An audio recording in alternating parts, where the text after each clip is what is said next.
Finding team builders, finding people who want to build a team themselves. I think this must be the question that I'm asked the most out of all the questions. How do I find team builders? Do you know what? It's not actually that different to finding people who want to come into entry level of the business, because it's about doing different activities repeatedly over and over and over again. And I think that's where sometimes we fall down, is repeating activities, especially if we don't get success in what we believe is a reasonable time frame. So finding team builders is always going to be about looking for people who have a really big reason of why they want to do something different. Because the reality is, network marketing is really quite different to anything traditional out there. And there's lots of different opinions about it. So, for somebody to want to succeed in an industry that's different and has lots of opinions about it, they need to have a really, really strong reason of why they're doing it. They also, to succeed, need to have a really strong work ethic. And finding people with those two things, you know, they're not lining the streets. They're quite unique. So take a step away from thinking about the people that you would want to recruit to be able to retail within your business, and think about the profile, the makeup of the type of person that's going to succeed at building a residual income. They're going to be somebody who understands that you need to sometimes put a lot of effort in for very little reward. Now, you might be thinking, listening to this, well, that would be a lunatic.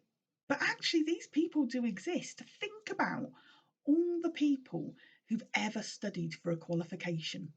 Now, I spent 4 years studying for an accounting qualification. And whilst I was doing the studying part of it, I wasn't getting paid for that studying. The time I spent learning, I didn't get paid for. And as my knowledge increased through that learning, I wasn't paid in a position that reflected that increase in knowledge. I actually had to wait until I was qualified before I got that pay rise. So, isn't that exactly the same thing? Doing some work that you're not paid equally for. So somebody who's got a qualification is somebody who understands that sometimes you have to give up time, you have to put energy in, but the reward will come in the future. Now, I'm not saying that you need to go and find like somebody who's got a doctorate, even though half of our business does, but that's not actually required. You're looking for people who have that kind of mindset. So they might have studied for a traditional degree. They might have studied for a professional qualification like accounting. They might have gone to college to learn a trade like an electrician or a plumber. It can actually be anything where somebody has really got that concept and that work ethic that's combined.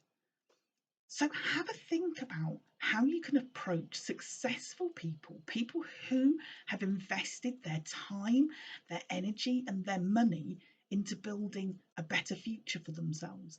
And they're the types of people that we can have conversations with about building a residual income.